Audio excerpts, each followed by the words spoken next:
Mining and lumbering in the Caribbean. Throughout the world including the Caribbean there are two types of resources, renewable resource and non-renewable resource. Renewable resource can be replenished within a short period of time, unlike non-renewable resource, which takes several hundreds of years to be replenished. Mining usually exerts the non-renewable resource within any society. Some resource can be regarded as sporadic while others are classified as ubiquitous, one which every nation possesses. All mined minerals have some value. Gold, silver, diamonds, bauxite, oil and other precious metals are sporadic minerals. Not all countries possess a supply. Climate, vegetation, soil types, and water determine the existence of minerals throughout the world. It is the mining of these precious minerals which help to sustain many economies throughout the world, including the Caribbean. There has been many concerns about the rate in which we have been utilizing our non-renewable resources, example oil and precious minerals, bauxite, coal. As a result concentration has shifted a bit to the utilization of renewable resources and the process of recycling. You see it takes many years to have oil and bauxite and other minerals suitable for use. The world demand for these products exceeds the rate in which they can be replenished. There are speculations that enough non-renewable resources exist for man's survival throughout the world. However, the problem stems from the location of these resources. Shortage in supply with continued demand for many non-renewable resource spirals the increase in the market value. With the improvement of technology and new discoveries being made each day, chances do exist that these issues will soon be a thing of the past. The cost of mining. The cost of mining these precious minerals are expensive. Large investments have to be made by multinational corporations and well-established financial institutions. The mere conversion of alumina ore into aluminum is so expensive Jamaica just produces the ore and sends it overseas for processing. The generation of electricity from the velocity of our rivers is feasible but the initial investments are lacking. Lack of capital to produce or further develop our non-renewable resource. If bauxite-producing countries within the Caribbean should actually produce the finished product of aluminum for export, we would generate more income. However, the problem of investments overshadows these hopes. Borrowing monies to finance such projects will incur a huge department for the governments of these countries. Millions of dollars would be needed in its initial stage and millions of dollars would be required to be repaid years for both the principal and the interest. Even if the monies are located for such project, it would be impossible to manage more than one. Other areas of the individual country's development may suffer as a result of this initiative. It is seen as easier to import expensive substitute example oil rather than spend/invest extensively on other source of energy like hydroelectricity. Mining is regarded as a heavy industry. Resources mined within the Caribbean include bauxite, oil, gold and other minerals. Trinidad and Tobago is the only Caribbean country which mine and export oil. Jamaica and Guyana mine bauxite and process it into alumina. It is then exported overseas where it is processed into aluminum, the end product. Oil is an energy source used by nearly every nation across the world. The cost of oil depends on a number of factors. The leading factors are cost of production and world demand. A form of energy is used with every society regardless of how primitive they are. Some society may use fire fueled by burning bushes/tree limbs etc., while other may depend on natural gas. Others may utilize hydroelectricity, while others may use solar power, wind power, nuclear power, geothermal etc.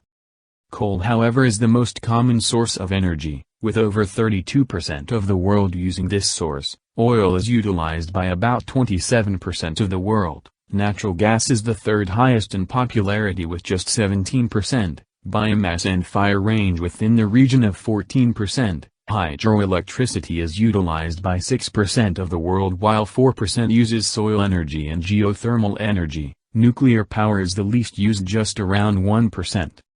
Oil mining. Oil and natural gas is called fossil fuel. Fossil fuels are formed from organic matter. These matters can be found below the Earth's surface, some hundreds of feet. Heat and pressure transform these organic matters into crude oil and natural gas. It takes millions of years for this process to be completed. As a result of joint spaces and pores into the rocks, the oil and gas is held beneath the surface, until mining. Both oil and natural gas are less dense than the rocks beneath the Earth's surface. At times some oil may seep to the surface of the soil. This is called magic. It is thick and dense and is used for fuel in both Trinidad and Barbados. These occurrences are rare. Oil and gas is usually kept in check by impermeable rocks and soils such as clay. Oil can be trapped along a fault line or beneath an anticline. A seismic survey is done at the surface of the soil to determine if there is oil trapped beneath the surface. However, the most definite way of ensuring there is oil beneath the surface is to actually drill a hole in the soil. When drilling for oil, a drill is used to drill through the rocks. A square hollow called a Kelly turn the drill. The Kelly is turned by a rotary table. This table is powered by an engine. Round pipes are placed in between the bit and the Kelly. The drilling equipment is held into place by a structure made of steel called a derrick. The complete structure of the oil mining equipment and other facilities are called drilling rig. An average oil well is an estimated 1,100 meters deep. The drilling process is expensive. Cost may double if you choose to drill at sea. Note: have a clear understanding of the settings of a typical drilling rig. Unlike most Caribbean country which depends on import oil for energy, Trinidad is self-sufficient.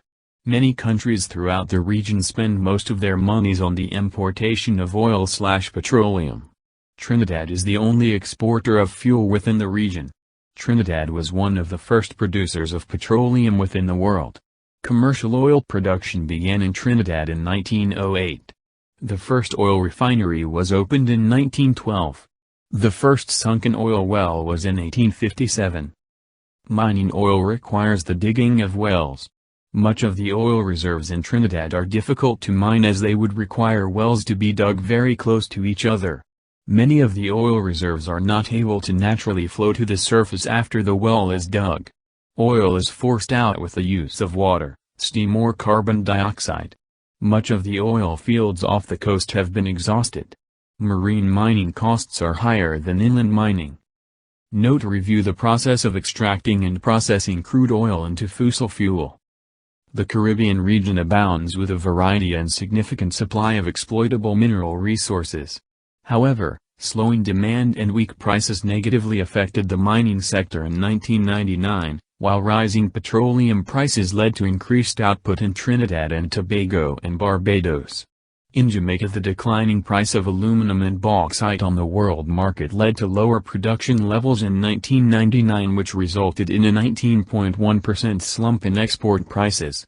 Guyana too was affected by falling prices, with gold and bauxite production declining by 6% and 10% respectively in 1999.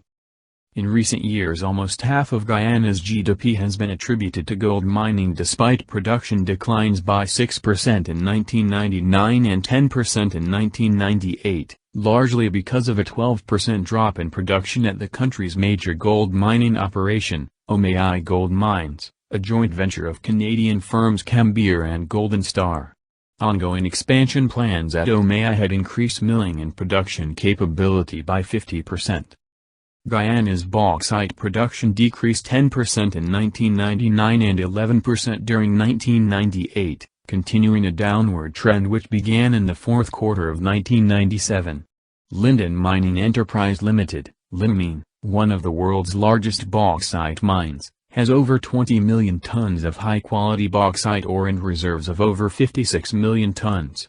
Meanwhile, United States-based Reynolds International has invested substantially in the bauxite industry in Guyana, and is part owner with the Guyana government of a Roraima Bauxite Company, with mining operations in the Burbus River area.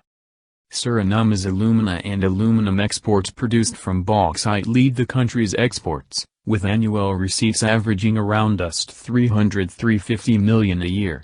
Suralco, a subsidiary of Aluminum Corporation of America, Alcoa, and a joint venture with the Surinamese government, runs most of the country's bauxite operations. In March 1999, Suralco announced that it was closing its aluminum smelter operations, reducing revenues by approximately $40 million each year and resulting in a loss of some 300 jobs. Grasalco and Canadian firm Golden Star Resources jointly mined the 129-year-old Gros Roble concession, which averages 250,000 ounces of gold production annually, while an estimated $300 million worth of gold is extracted out of the Bensdorp area. Haiti has deposits of non-metallic minerals, particularly marble and calcium carbonate, and there is some gold in the north of the country. Companies currently active in the sector include Mazarin Mining Corporation and St. Genevieve Resources, both Canadian. St. Genevieve has estimated that two small gold mines near Cap Haitian could yield at least $100 million over the next 10 years. Cuba's nickel reserves are among the world's largest, with 37% of proven reserves. There are about 800 million tons of proven nickel plus cobalt reserves and another 2.2 billion probable reserves in the province of Holguin, with lesser reserves in other areas. Nickel production is expected to increase to 100,000 tons this year. Nickel and cobalt presently account for approximately 90% of Cuba's exports. Mining and quarrying account for about 95% of Jamaica's GDP, employing 6,000 in 1998. There are large deposits of mineral resources, including limestone, 2/3 of the island, bauxite, gypsum, marble, silica sand, and clays. Jamaica is the world's third largest producer of bauxite, after Australia and Guinea, and mining and processing of this ore continues to be a major economic activity. During 1998, total bauxite production rose 5.5% to 12.7 million tons and alumina production rose by 1.4% to a record 3.4 million tons. The output of crude bauxite for export increased by nearly 11% to 4 million tons in 1998. The Caribbean and Latin America jointly account for approximately 29% of total worldwide bauxite production, 22% of alumina production and 10% of primary aluminum production. In the region, production of bauxite is tied to alumina conversion. Prospects for continued growth in the sector are being supported by divestment of state ownership and recapitalization of regional companies. The worldwide trend in the aluminum industry has been the selling of downstream business to niche players who specialize in specific geographic or product markets, or to global players looking to extend their product coverage. Trinidad and Tobago is the largest producer of oil and gas in the Caribbean region. Petroleum is the main source of energy and since the 1940s has been the principal industry. Petroleum and petroleum products provided 68% of export earnings and 22% of government revenue in 1995.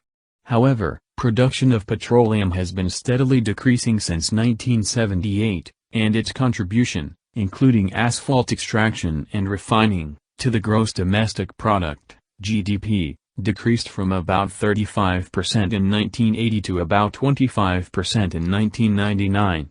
As of 2002 it was estimated that known reserves would be depleted in about another decade.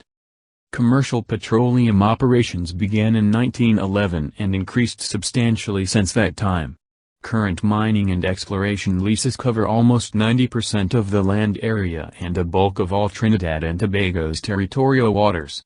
Natural gas reserves were estimated at 663.9 billion cubic meter in early 2002. Foreign capital has sponsored most exploration, mining, and processing. The oil fields are in the south of Trinidad and offshore in the Gulf of Paria. Roughly 75% of production is from offshore wells. Trinidad's oil production peaked at 245,000 barrels a day in 1977 and fell to 141,500 barrels a day in 2002.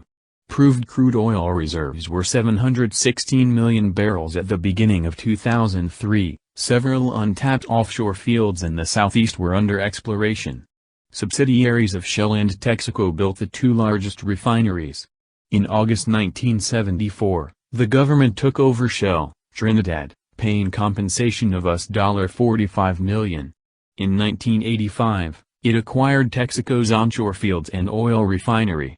That year the government also acquired ownership of another major oil company, Trinidad Tesoro Petroleum, which it renamed the Tesoro Petroleum Company. As of 2000, Trinidad and Tobago is one of the world's leaders in natural gas production and uses natural gas for electricity, and in the petrochemical and other industries. Exports of LNG, from a plant built by an Arco-led consortium, began in 1999. Plans are underway to triple the plant's capacity, making it the world's fourth largest LNG facility. As of 2002, Trinidad and Tobago was the world's leading exporter of both methanol and ammonia. Completion of the world's largest methanol plant was slated for 2004, with an even larger plant scheduled to begin operations within the same year. Natural gas production in 2001 was 13.9 billion cubic meter. All natural gas produced is used domestically. About 70% is piped to ammonia, methanol, and urea plants, the state-owned steel mill, and the Trinidad and Tobago electric utility sector.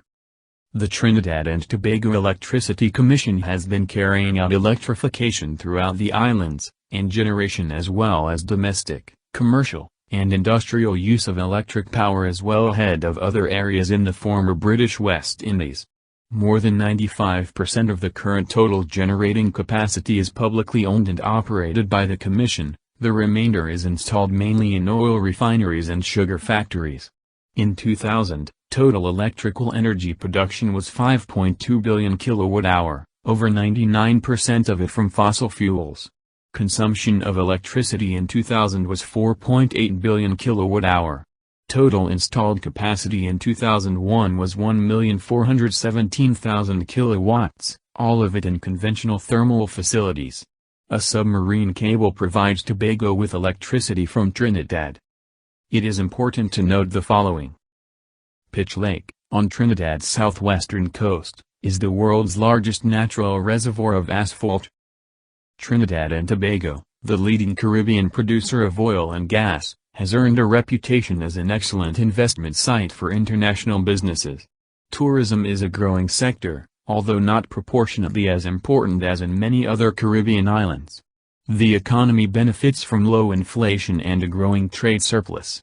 Prospects for growth in 2006 are good as prices for oil, petrochemicals, and liquefied natural gas are expected to remain high, and foreign direct investment continues to grow to support expanded capacity in the energy sector. The government is coping with a rise in violent crime.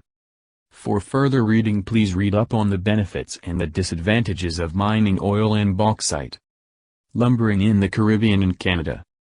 Industrial logging is one of the primary causes of global deforestation. According to the World Resources Institute, 78% of the world's original frontier forests have already been destroyed or degraded, much within the past 3 decades. Industrial logging poses the greatest danger to the world's remaining old-growth forests. Not only does logging convert ancient ecosystems to pulp, wood and paper products at an alarming rate, but industrial logging also creates indirect but damaging impacts. Illegal logging, the one that should prevail in a forest conservation policy? It is understood that illegal logging takes place when timber, converted into a profitable business to be exploited, is harvested, transported, purchased or sold in violation of national laws. However, laws can vary widely from one country to another, so there is no way of distinguishing between legal and illegal logging on a world scale insofar as there are no international standards in this respect. Perhaps in each case the questions to be asked are, what is legal? What should be legal?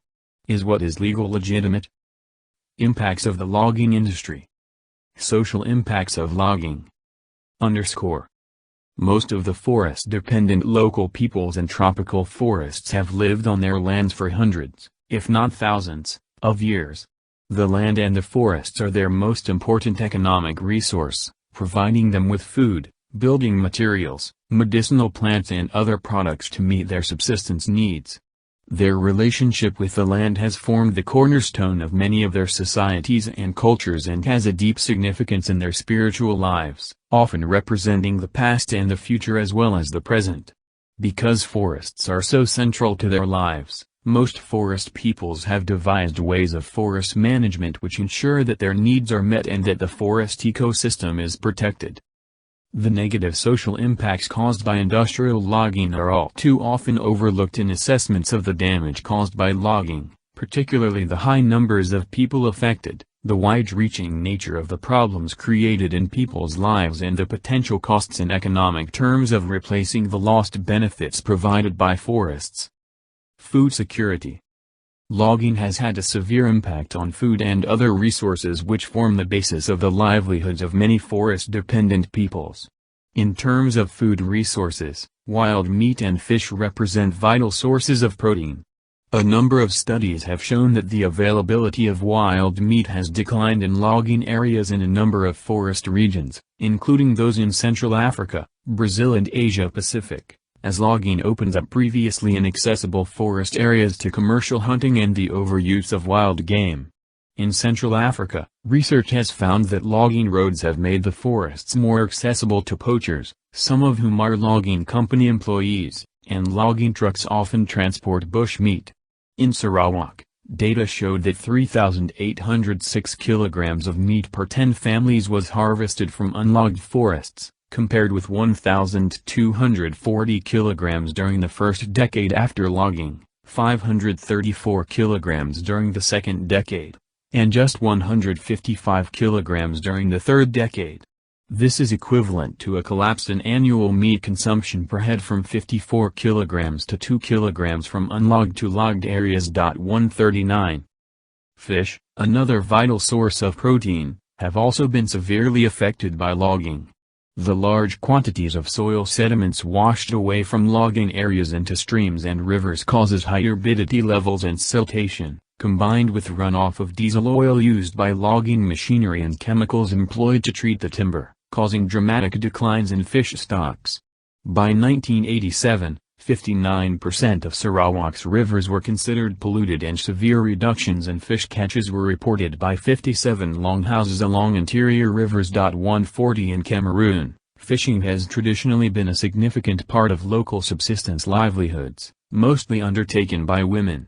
In logging areas, there is already damage to streams and rivers. 141 in the Solomon Islands, logging around the Morovo Lagoon has been so intense that siltation threatens traditional marine fisheries. 142 in Cambodia, where fisheries provide 40 to 60% of people's protein needs, logging is also becoming a threat to habitats crucial for the survival of these fisheries. 143.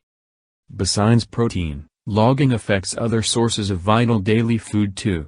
Numerous instances around the world have been reported of logging companies bulldozing fruit and vegetable gardens located in or on the edge of forests and destroying wild fruit trees and other edible forest plants. These resources are often lost altogether when forests are degraded by logging. In Central Africa, logging activities in the forest have disturbed populations of large mammals, such as elephants and great apes, who start to roam more widely, leading to increased human-animal conflicts and crop raiding by animals. 144. Water. As watersheds are destroyed and rivers become silted and polluted, forest peoples are deprived of the most vital resource for survival, clean water. Streams and rivers provide the primary source of potable water. In Sarawak, according to research carried out by the Worldwide Fund for Nature, the consequences of raised silt load in rivers are far-reaching. Upland streams, naturally clear, become turbid during spates and remain so for longer periods after the water level abates. Rural communities are deprived of sources of clean water and rural life suffers.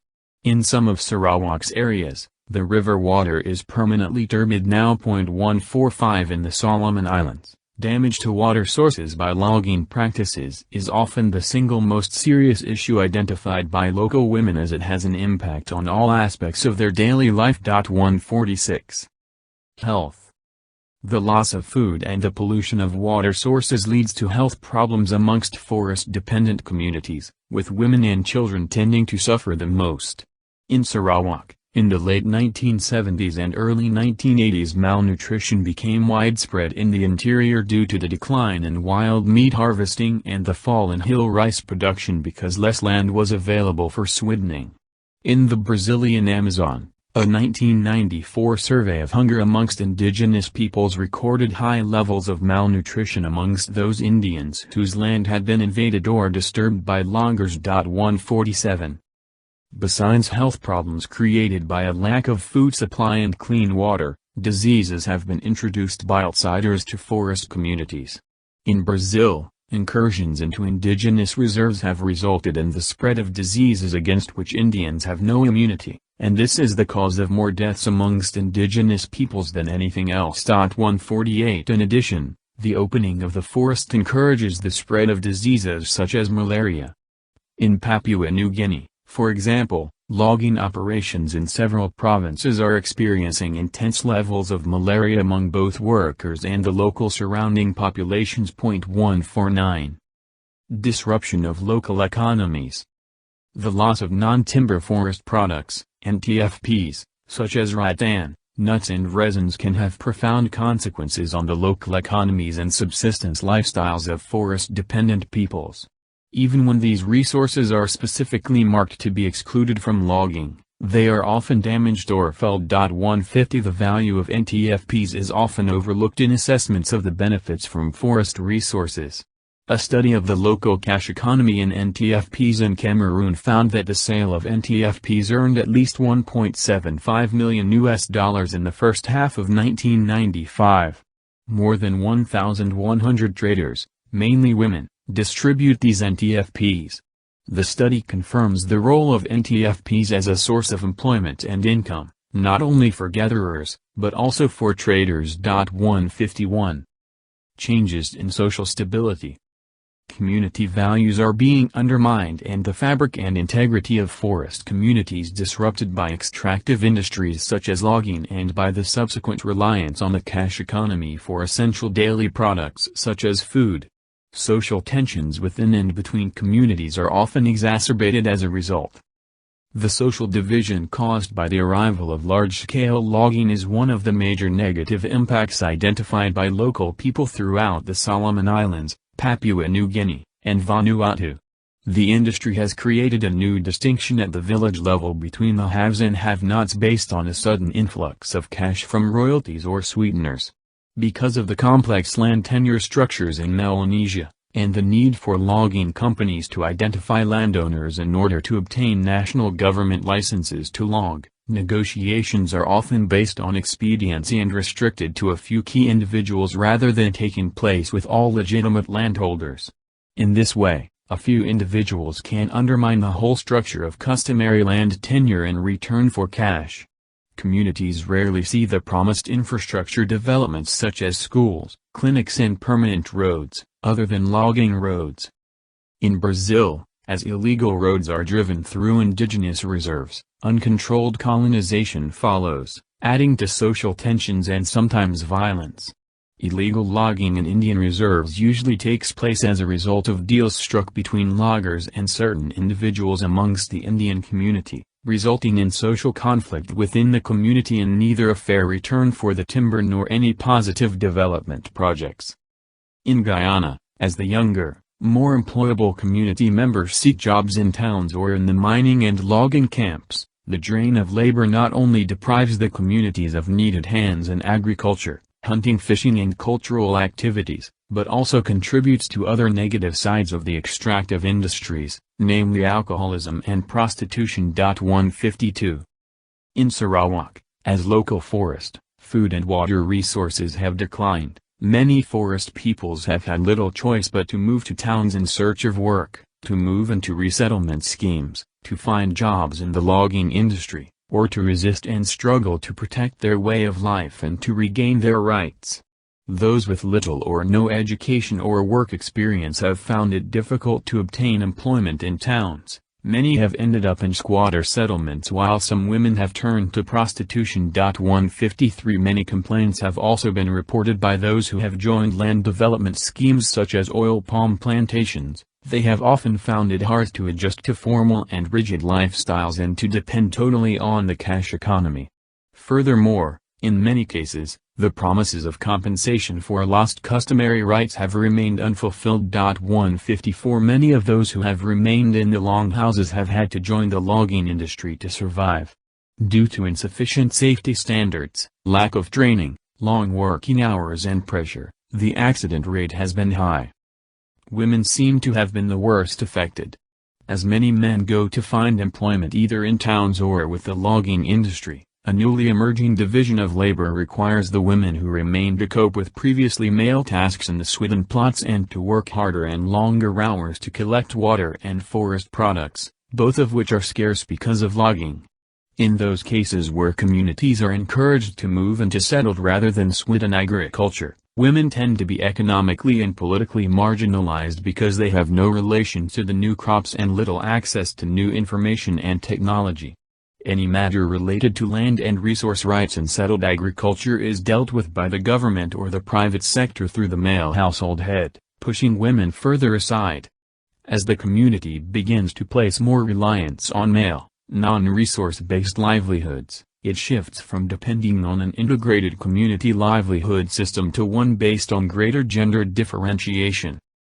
Even in those few instances where local communities have had clear contracts to provide locally produced timber to foreign loggers at prices attractive to the community, local communities have still been badly affected. In Guyana, the Orila community on the Kaurantine River, for example, negotiated contracts with the Malaysian-controlled Barrowing company to supply it with logs at prices 3 times more than those offered by local log traders. After 1 year of shipping 1,000 cubic meters a month to Barrowing, the community realized that the apparently favorable deal was turning sour due to increased transportation costs, delays in payments, and less time for other productive activities. As a result, timber species were declining, cash flow was not improving, the quality of diet was getting poorer and women and children were suffering. Poverty increased and tensions in the community rose as women complained that basic community maintenance and improvement activities and farming were being neglected because of logging fever. Like any other natural resource, the risk of overuse and future extinction of supply of these very same resources are worth thinking about. Regardless of the vast problems of logging/lumbering, many advantages can occur from such expeditions. Canada is one of the world's leading exporter of lumber. In Canada, a vast number of persons are employed within this sector. There are several chained industries, which depends on the lumbering industry so as to survive. Many communities throughout Canada depend solemnly on lumbering for their survival. Mining and lumbering both focuses on the unearthing of natural resources from our environment. Although both are considered vital contributors to the economies of the Caribbean region, they both contribute to several degradation of our environment, which when carefully assessed, far outweighs the positives. Mining impacts on the region's natural water supply, polluting underground springs, sinkholes, rivers and other natural waterways. In addition, mining contributes to the extinction of several wildlife creatures only found throughout the Caribbean. In addition, it creates an environment which at times becomes a nuisance to persons living within close proximity to the process. Mining can be blamed for anxiety issues some persons may have due to the loud noise caused by blasting and drilling. Mining also destroys the burying places of the dead along with the destruction of trees and plants which may be of great value to community or village. On the other hand, mining provides employment for the unemployed community members, foreign exchange for the country, the sharing of new skills for the workforce. Increases the value of properties and increase in a country's GDP and GNP. Similar issues may exist regarding lumbering. As a result of lumbering, employment opportunities for the unemployed increases. It decreases the need for foreign importation of lumber, thus saving foreign exchange, and in some cases it aids in the securing of foreign exchange, with the export of lumber. Lumbering increases the risk of natural disasters such as massive landslides and flooding. This is possible as many areas being used for logging are not being replanted so as to ensure continuation of vegetation on sloped landscapes. Logging also influences the loss of wildlife habitats. Wild birds and other animals lose their home to logging each year. It is hoped that this share was of great value to you. Please remember to like, share and subscribe to this channel for other insightful and interesting shares in the future. Bye.